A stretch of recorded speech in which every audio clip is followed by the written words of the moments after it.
cuando mis viejos vinieron acá lo que hay alrededor no existía. Habían 2 o 3 casas nada más y no había más nada. Tal es así que nosotros para ir al centro no íbamos como comúnmente se va ahora por las calles. Era todo campo. La infancia transcurrió con los ires y venires del barrio, ¿ves? Hasta que un buen día, bueno, había que laburar, ir a la escuela y laburar. Y yo tenía 8 años cuando empecé a trabajar. Después que terminaba de vender el diario La Capital y el diario El Comercio, salía a vender pastelitos en una bicicleta, así que me lo rebuscaba. Y después en la tarde, a última hora, cuando ya se terminaba la venta del diario y la venta de los pastelitos, cazaba el cajón y me iba a lustrar los zapatos al centro. Y bueno, eso alcanzaba un poco para vestirme a mí, un poco para ayudar a mis viejos. Había, como existe todavía, mucha discriminación. Y el empobrecimiento nuestro hacía que no pudiéramos participar de la escuela porque teníamos que ir a trabajar y ocupábamos tiempos en cosas que realmente eran retardatarias para la familia, cuando debíamos de haber estado apoyados por los que nos gobernaban. Un gobierno representa a un Estado, una nación, son los mejores hombres, pero parece que no habían tantas luces, ¿no? Y tenían de todo, hambre, pobreza en todo sentido. No tenían luz, no había nada.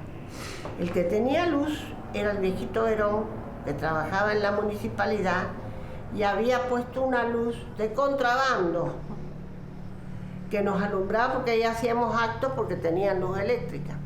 En los otros lados eran faroles y cosas así, que se prendían y charlábamos hasta que se terminaba el combustible y nos íbamos. Era muy precaria la vida de esa gente. Muy precaria. Dormían en habitaciones muchas personas juntas. Yo tenía todo un conocimiento muy primario respecto de lo que era la política. Y aconteció que hubo gente del peronismo que estaba en ese momento militando y trabajando por el lucha y vuelve de Perón. Yo estaba sin trabajo y bueno, me arrimé a ver qué pasaba con este tipo de movimientos que había. Después de eso conocí unos compañeros que fueron al barrio Usina, donde yo vivía. En realidad nosotros empezamos con Guillermo a trabajar con los compañeros de los barrios porque lo habíamos conocido. Eran gente muy sometida a redadas de la policía, sobre todo en lo que era Barrio Usina. Nosotros empezamos a hablar con ellos. Al estudio venían muchos compañeros, venía mucha gente joven, trabajadora, con la cual entablábamos diálogos profundos y amistosos. Ahí apareció Tripiana era pintor y alguna vez uno lo estafó y no le pagó, entonces vino al estudio y se le hizo su juicio. Los Verón también eran gente que trabajaba en la construcción, en aquellos años, ahora también, pero no les pagaban el fondo de desempleo, en fin, eran gente que luchaba muchísimo, primero para conseguir trabajo y segundo para que les pagaran medianamente bien. Y nosotros teníamos mucho laboral y eso nos fue insertando en el barrio Constitución. Y bueno, y el proyecto político fue derivando primero en conversaciones, en reuniones, que tomaran conciencia de clase, que se dieran cuenta que en realidad ellos eran los que tienen que llevar adelante el reclamo de sus derechos. Nos convencieron de que teníamos que entrar en un estado de militancia para poder llegar a cambiar o a transformar todo esto que había acontecido en la nación, que había habido tanto sometimiento de las dictaduras. Leíamos todo lo que era el peronismo, la historia que aconteció en la época de los federales, de los unitarios, cómo era todo eso en aquella época. Aunque no hubiera sido peronista alguien, creo que en ese momento acontecía algo tan especial, ¿no? Que era unirse a un cambio, porque el sometimiento no prometía evolución, pero creo que era más una obligación que teníamos todos, de estar ahí, porque cambiar la realidad en que nosotros estábamos. Ya nos discriminaban de que nosotros éramos los negros de abajo, de que no podíamos ocupar lugares porque no teníamos estudio, que teníamos que salirnos del contexto de lo que era la política, que era para profesionales nada más. Empezamos también a probar con el teatro. Nos divertíamos, guitarreadas, mate de por medio, armábamos las obras de teatro, hacíamos una mesa de bar, estaba el capitalismo, el gremialismo, Juan Pueblo y los compañeros. Y tratábamos los problemas de cada barrio, lo cual era muy didáctico, y los compañeros entendían que si sos pobre es porque hay todo un condicionamiento social y económico que no te va a dejar y que va a querer que sigas siendo pobre para explotarte, para sacarte el mayor provecho con la menor paga. Y eso, cuando empieza a tomar conciencia la gente de que eso en realidad es su verdadero obstáculo para poder crecer en la sociedad, se empieza a agrupar y forma gremios donde se defienden los derechos de una manera mucho más organizada, y se fue armando la Juventud Peronista. Discutíamos qué era el socialismo nacional, que se buscaba la distribución de la riqueza, digamos, todos los problemas candentes que habían, y ellos rápidamente se movían, venían ellos, después sus familias, hasta que finalmente un compañero Tawil tenía una habitación grande en su casa y le ofreció para que hiciéramos una unidad básica. Entonces, esta unidad básica pasó a ser un centro de reunión importantísimo, donde íbamos, nos juntábamos, se discutía, se daban charlas. Era un trabajo de clarificación y de darles propuestas y otras salidas con respecto a sus propias vidas. En cambio, por ejemplo, el Pueblo Diamante era un trabajo más político, donde la mayoría de la gente eran obreros o empleados, y entonces era, digamos, los barrios de Martínez Vaca. Y en este caso ahí trabajaban principalmente también Fagetti, que era ahí, Osorio, que trabajaba en la farmacia con Martínez Vaca, Tripiana, que era pintor y que se movía por el barrio y conocía. También en ese barrio vivían la mayoría de los dirigentes sindicales. Salíamos a visitar a la gente del barrio para ir convenciendo a más gente también. La juntábamos, le leíamos. Hay chicos que no sabían escribir, porque a lo mejor los mandaban a la escuela las madres, pero vos viste, en esa zona donde las madres trabajaban, los chicos no iban a la escuela. Así que les enseñábamos a escribir y a leer. Y iban las madres también, iban señoras que preguntaban cosas, querían saber cosas. Se hacían colectas de ropa y se ayudaba a la gente pobre, o el que lo pidiera se le ayudaba, ¿viste? Cosas así, ¿viste? No había mucho, no era tan... Eran cosas simples, ¿viste? ¿Qué te imaginás si yo tendría 14, 15, 16 años? Íbamos a joder nada más, era un hobby que uno tenía de ir a estar nada más que en la sede. Y que militaba, que estaba bastante metido en el caldo, ¿viste? Y el Rurri estaba, pero muy poco, o sea, el Luis estaba muy poco, no. Y el otro que desapareció, nada. Cada vez que había una huelga o algún acto importante en el país, sabíamos que necesariamente había como una redada policial donde iban por nuestros domicilios a buscarnos. Yo en eso era muy rápida de saber que esa noche no tenía que dormir en mi casa. Y entonces la manera de estos rastrillos que pasaban y qué sé yo, los evitaba. Yo le decía a los compañeros, no duerman en la casa. Bueno, en el Mendozazo fueron muy violentos, los llevaron a Mendoza precisamente, los tuvieron allá varios días. Después, en otro acto importante que hicimos en el 72, también nos llevaron presos, ahí fue Guillermo, Duvernet. Creo que se salvó Castro porque subió a los techos y yo porque fui a llevar mis hijas a mi casa. Todos los demás terminaron presos.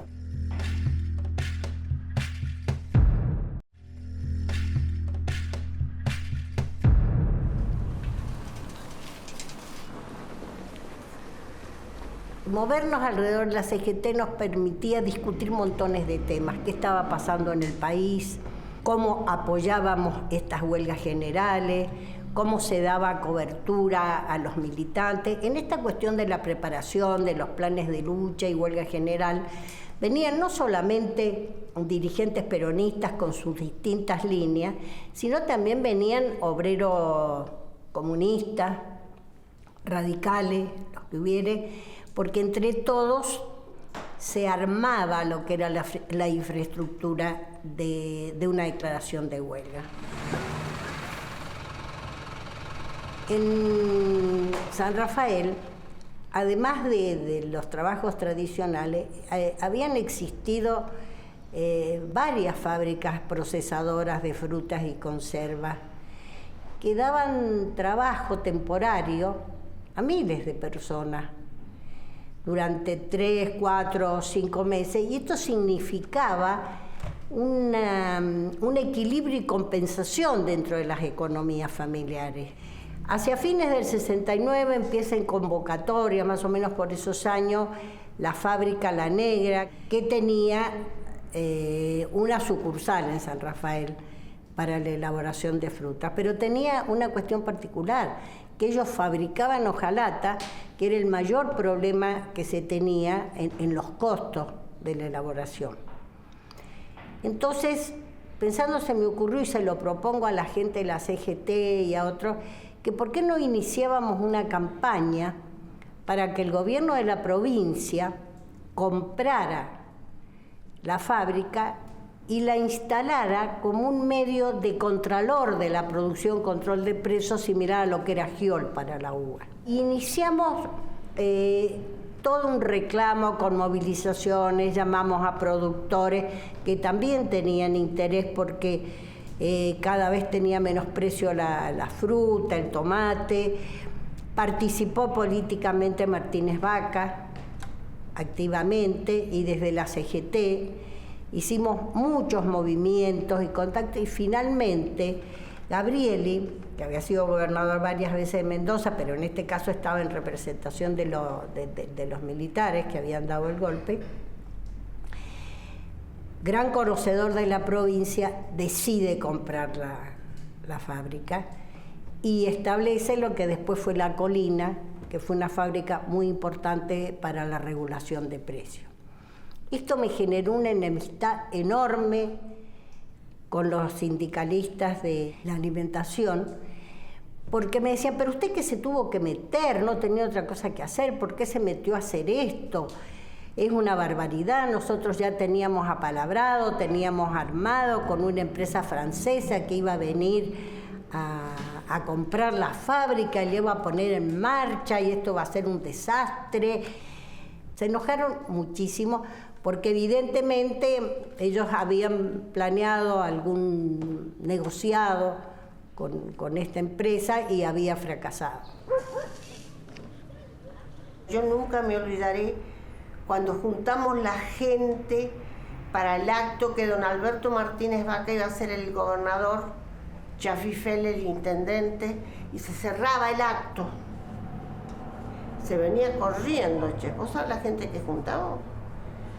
Entramos ahí, era la columna más grande, pero así como estaban. Te daban ganas de llorar, que todo el trabajo que habíamos hecho había sido fecundo. Martínez Vaca era muy apreciado y muy querido por toda la gente. Siempre había tenido una postura más combativa que la mayoría de los políticos peronistas. Nuestra provincia, no nos olvidemos que era una de las más conservadoras del país. Sin embargo, hicimos una campaña más radicalizada donde el gobernador hablaba firmemente del socialismo nacional, hablaba, reivindicaba a los mártires, a los muertos, hablaba de que la sangre derramada no iba a ser negociada y triunfó con esa consigna.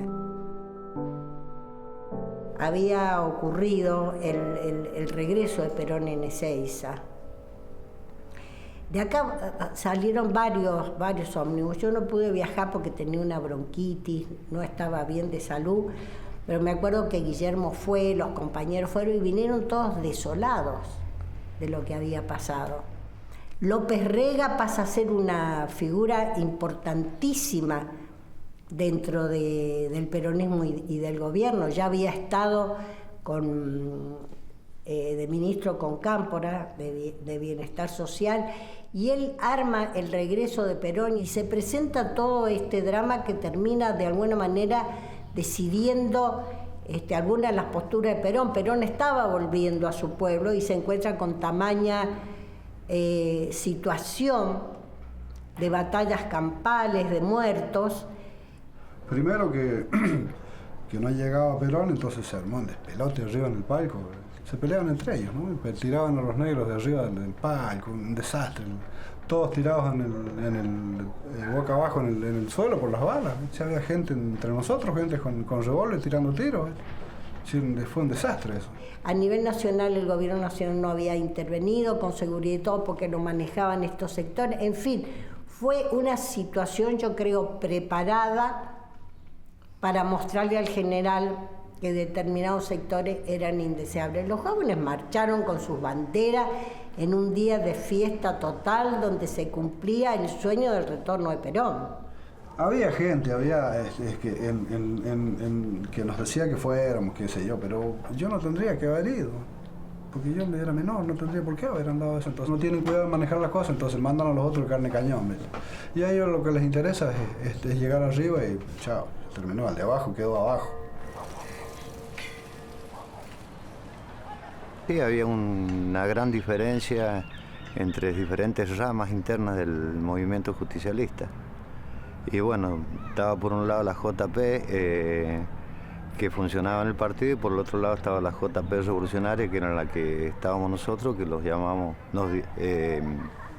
teníamos un acercamiento de ideología con lo que era el movimiento montonero. Ya a partir del 74 ya no éramos bien vistos para los dirigentes del partido.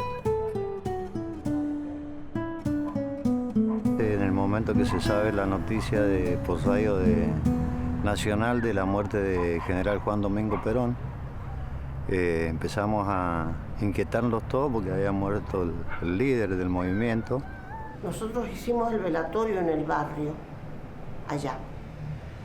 Teníamos gente a rolete toda la noche y todo el día. A la tarde se nos aparecieron los que eran policías secretas, qué sé yo, Labarta y Fierro, y por orden del intendente, que era Charly Feli, nos cerraron el velorio. Tuvo que salir mi marido a decir que sí, pero que nos dejaran dar una vuelta por la plaza con las antorchas prendidas. Cosa que así hicimos.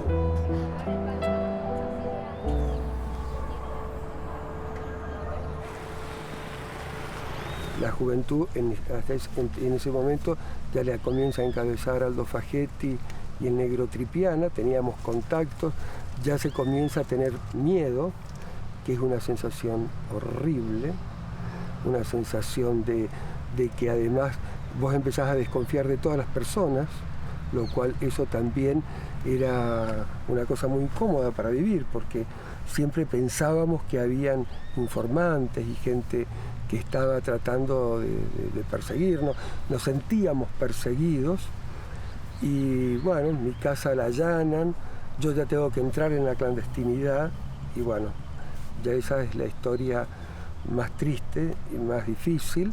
Y se habían llevado a la mayoría de los abogados de Mendoza, los abogados peronistas de la tendencia, algunos radicales que ayudaban a abogados comunistas, los habían llevado a todos detenidos. Y ya aparecía toda una situación de virulencia y entonces yo consideré que que era mejor irme de Mendoza a Buenos Aires.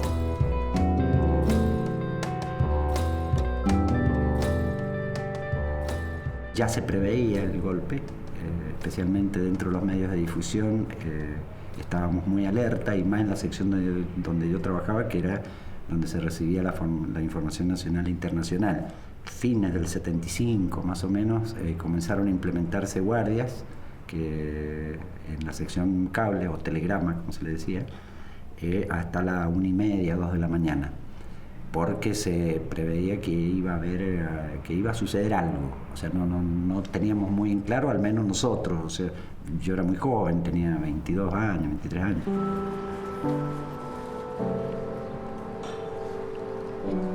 La solidaridad y los valores que se notaban en la década del 70, y este compromiso y estas ganas de soñar con un mundo mejor y con un mundo diferente, probablemente hoy estén, pero con la gran diferencia de que ellos trabajaban unidos y trabajaban juntos, equivocados o no, en la forma incorrecta o no, con falta de recursos, con falta de acceso a la formación académica, probablemente, pero no eran tan individualistas como somos hoy.